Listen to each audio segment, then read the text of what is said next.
This is Annie Dieu-Le-Veut, shaman of Avalon, and today I want to help people recognise whether or not they are budding shamans.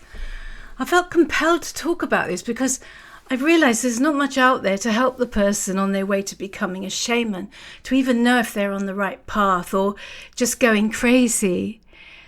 Shamanism is not just something you practice like you might practice a form of medicine. Shamanism is a state of being.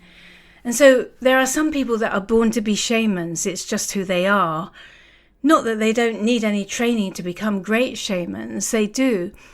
But it's just that through their ancestral line, they have a natural, innate ability for this kind of life. It's just in the same way that children can be gifted musicians and are playing the violin at 3 years old.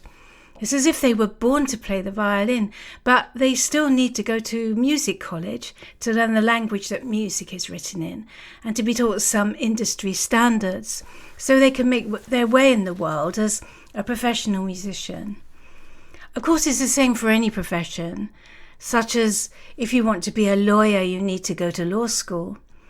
But I think the musician analogy serves us better here because there are similarities with the shaman in that gifted musicians are usually born into families of musicians.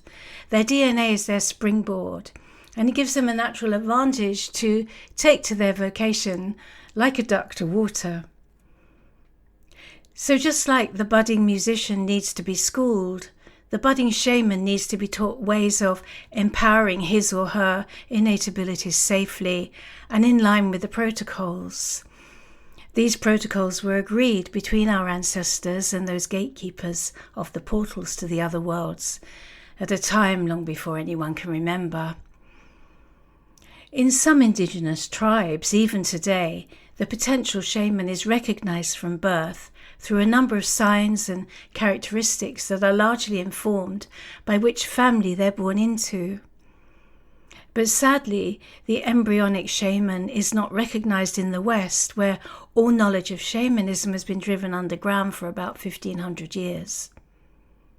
So the child who hears the fairies talking at the bottom of the garden is quickly told to ignore such fantasies, and they can often be shamed and ridiculed into line. The parents mean well. They don't want their child to be diagnosed with schizophrenia for hearing voices and then sent off to a mental hospital. However, it does mean that the first formative years of the emerging shaman are often spent in utter confusion and pain. The divide between the ancient world of natural magic and the modern one, which is blind, deaf and dumb to the true nature of nature, is illustrated clearly in the life story of the West African shaman Malidoma Patrice Somé. He tells us all about it in his book Of Water and the Spirit, Ritual, Magic and Initiation in the Life of an African Shaman. Malidoma was born in 1956 into the Dagara tribe of Burkina Faso in northwest Africa, a tribe which the Christian missionaries seem to have bypassed. And so, even by the age of 4, he had highly advanced shamanic powers through being encouraged to develop his relationship with the spirits of the land and the animals and the trees and the plants of the jungle. But then one day, he's out alone and he is espied by a Jesuit priest. The priest rushes forward and grabs him and kidnaps him and takes him off to be imprisoned in a seminary for Catholic indoctrination. During a terrible 15-year-long ordeal, they tried to beat the magic out of Malidoma. He was abused and intimidated into totally forgetting his tribal origins, his own native language, and it was replaced with French, and he had to endure whippings across his back and sexual perversions from the priests. He was 19 years of age before he finally managed to escape that hellhole, and he had to walk more than 100 miles through the tangled jungle to find his village. When he finally arrived home, he says his mother greeted him with profuse tears, all care, love and sorrow. But his father appeared not to recognize his prodigal son and ignored him. Malidoma's experience of the Catholic seminary divided his body from his soul, and it took him many years to become whole again. He says today, nothing important can happen until the person is fully integrated again, joined back together, body and soul.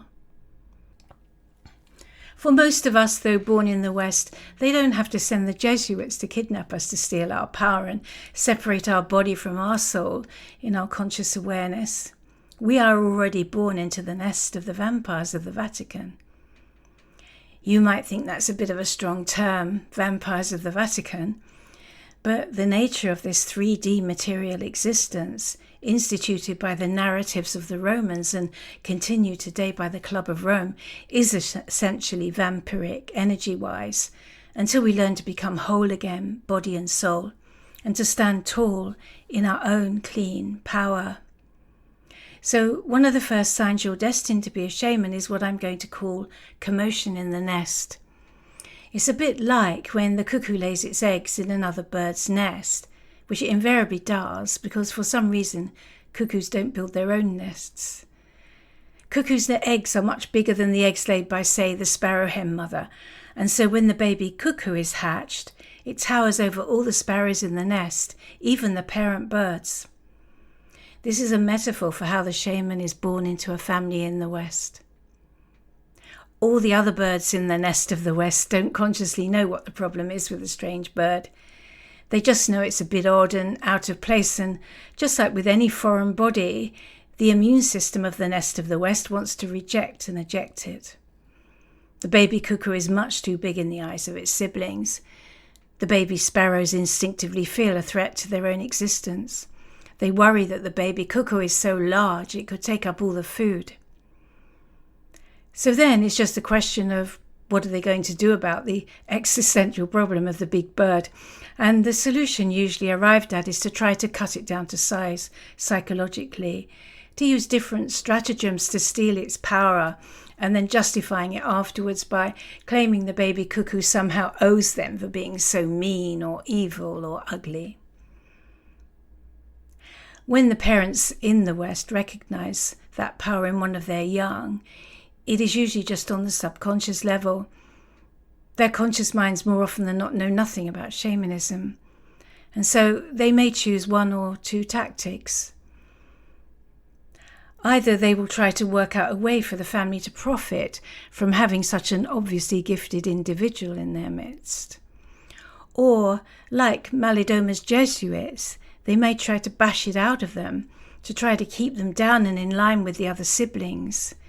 They may even tell themselves that it is for the child's own protection. As you might be able to tell, I'm speaking from experience here.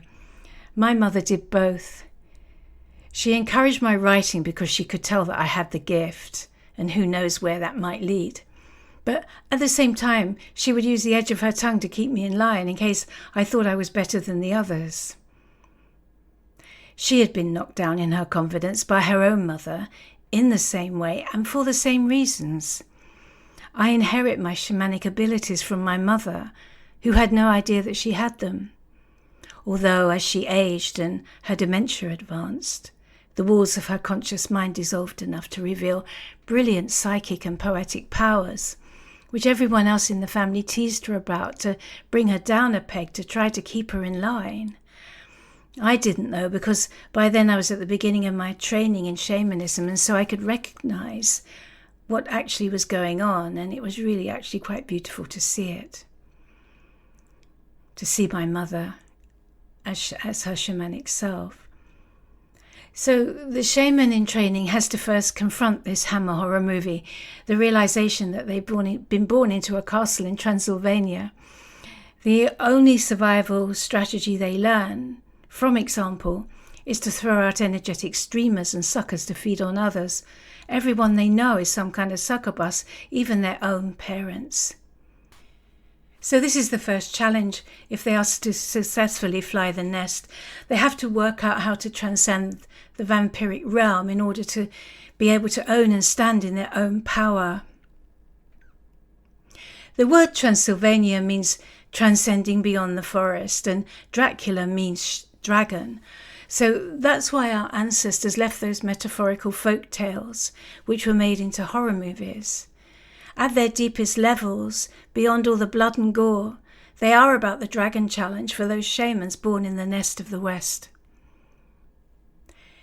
This dragon challenge continues into school life, where our natural curiosity is stifled so much by the indoctrination that we can turn into what used to be known as a problem child, although I think they're called today special needs children. There was a psychological study done a few years ago, I forget by who, but it found that most children diagnosed with ADHD or who were deemed to be school refusers were actually highly gifted individuals. But it doesn't end there. When you're a shaman born into Transylvania, matters don't improve much when you begin your career, except you might be trying to make more of an effort to fit in because your physical survival depends on it. But still, just your very presence in the workplace can cause havoc all around you without you even saying anything. I first became consciously aware of this issue during the mid-90s, soon after I gave up journalism and had returned from a couple of years in an ashram in India. I was at the beginning of my shamanic training then, and I was freelancing as a copywriter for different advertising agencies in London. My contracts would generally last about 6 weeks at a time, and so during those short periods, I began to notice an oddity. My mere presence being injected into what had previously been a completely stable situation for years and years would suddenly cause all hell and high water to break loose. I'd be sitting minding my own business at a corner desk, quietly getting on with some writing, while around me, the normally predictable dance of etiquette in the office that everyone knew the steps to would begin to fall apart. The masks of the personas would start to come off, and all the creepy crawly nasties that had taken up what they'd assumed was permanent residence in the dark blind spots of my colleagues' minds were suddenly running all over the room and causing people to fall out with each other. I would finish up the contract and move on to the next place, and the same thing would happen all over again and again and again. So I began to notice a theme. I once tried to explain it to a fairly enlightened counsellor that I'd been seeing, and she said, "Oh, so you're a surfacer." I hadn't heard of surfacers before, but I had to agree that my mere presence seems to cause issues to come to the surface that had previously been quietly mouldering away in the subterranean shadows. The long and winding path of the fledgling shaman, especially before they know it's their destiny, is the same as that of the ugly duckling. So I'm going to have to mix metaphors here and jump from cuckoos to ducks. But perhaps I can be forgiven because so many of our proverbs and sayings are based on the ancient language of birds, which itself originates from the oldest known spirit or goddess, the bird mother or bird goddess. So we have loads of bird sayings, and they all go back to her, such as "a bird in the hand is worth two in the bush," "one swallow doesn't make a summer," "the early bird catches the worm," etc., etc. I'm sure you can think of many more, and if you do, please put them in the comments below. Anyway, this Danish folk tale, The Ugly Duckling, was adapted by Hans Christian Andersen, and it perfectly describes the early trials and tribulations of one who is born to be a shaman. You may remember it as a children's rhyme that was sung by Danny Kaye. "There once was an ugly duckling with feathers all stubby and brown, and the other birds said in so many words, 'Get out of town, get out, get out, get out of town.'" So the ugly duckling is banished from his nest and even the community of his birth, and he has to wander for a long time alone and lonely through strange landscapes and challenging scenarios. The duckling tries to find a place to fit in, first of all with an old woman, but her cat and hen tease and taunt him until he can no longer bear to stay there, and so he is soon off again on his travels. As he's going along one day, he looks up to the blue skies to see overhead a flock of migrating white swans. He is delighted and excited by their graceful beauty. He wishes he could join them, but he knows he cannot because he is too young and too ugly, and his brown wings are too short and stubby to allow him to fly. Eventually winter arrives and he shivers in the colder north wind. A farmer comes along and rescues him and carries him home to the warm hearth. But then the duckling is frightened by the farmer's noisy children, so it isn't long before he's off again, running away from the farmhouse and down the lane. He spends a miserable winter alone in the cold outdoors, mostly hiding in a cave on the edge of a frozen lake. But eventually, the warmer breezes of spring arrive, and the ice on the lake melts, so the ugly duckling takes to the water again. One day, a flock of white swans descend onto the lake. Then one of them comes close to him and says, "You should join us, you are one of us." The ugly duckling is totally shocked. "How can I?" he replies, in amazement that such a beautiful creature would think him worthy of his company. "I'm just an ugly duckling," he said. But the swan laughed. Then he told him to look down at his reflection in the still, silvery water of the lake, and so then he saw his true self for the first time. He jumped in surprise. "Is that me?" he asked. "Is that really me?" Quickly realizing that he did not appear to be an ugly duckling at all. In fact, he wasn't even a duckling. "You're one of us," the swan assured him. "You are a cygnet, a baby swan." The swan is a familiar symbol in the stories that have come down to us from our ancestors that we call myths. It's always associated with the concept of metamorphosis, as a bird that can transport us along the subterranean rivers of the subconscious mind. So I think it is a perfect symbol for the fledgling shaman who is seeing themselves for the first time in the clear silvery streams of the inner realms. A huge step change comes about in the progress of the shaman when they can recognize themselves for the beautiful being they truly are. It is where their power comes from, once they're no longer in ignorance of their true self, an ignorance that had come from seeking validation in the hall of broken mirrors of other people's perceptions of them, other people who don't know much at all. By the way, this empowering love of self should not be confused with narcissism. Sufferers of narcissistic personality disorder are not in love with themselves, quite the opposite, in fact. Their self-centered behavior is motivated by trying to fill the great void where that self-love should be. So once the ugly duckling shaman realizes that they're not an ugly duckling at all, but a cygnet turning into the swan of a shaman, that's when the real work for them begins. To a very great extent, they have to process and purge the past in order to be able to access the pure fountainhead where the clean power of the shaman comes from.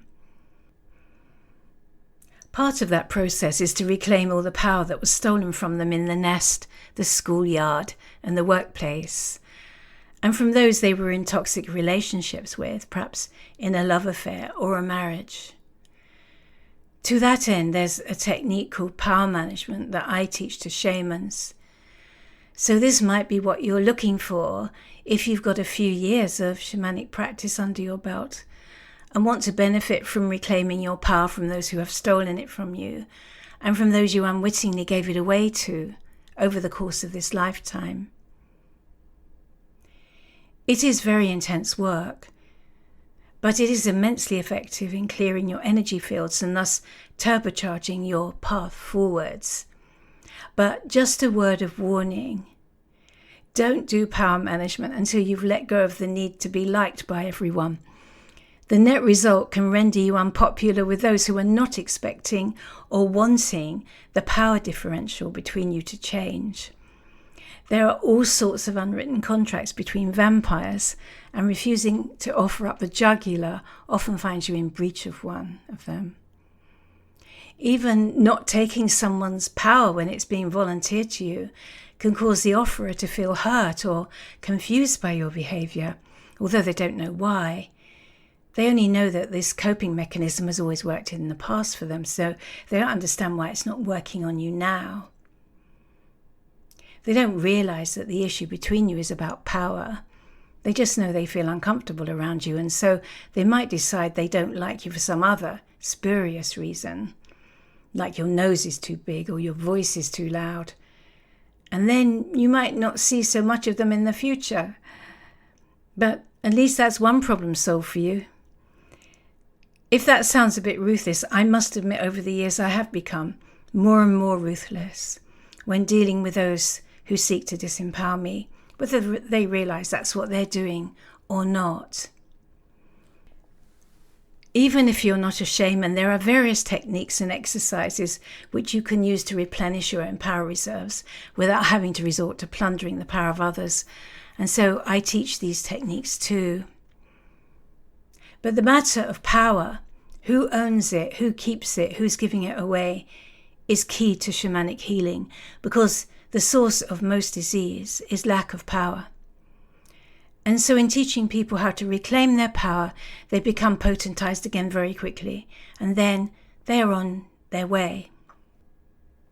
I mentor all stages of the process, from those who just need a way to get started into shamanism, right up to those shamans who've been practicing for a while but are looking to learn some further shamanic healing techniques, such as soul retrieval and psychopumping the dead. Another technique I teach is how to discover your destiny by journeying into your energetic form just as it's coming into incarnation, but before it reaches the egg in the womb. In this way, you can discover what appointments you intend to meet for this lifetime. Sorry, it is called appointments. That's the official word for it.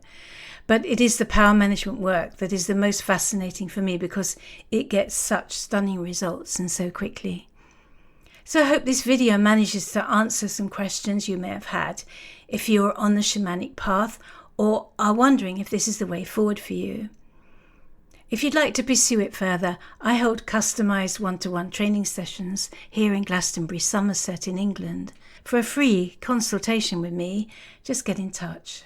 You've been listening to me, Annie Dieu-Le-Veut.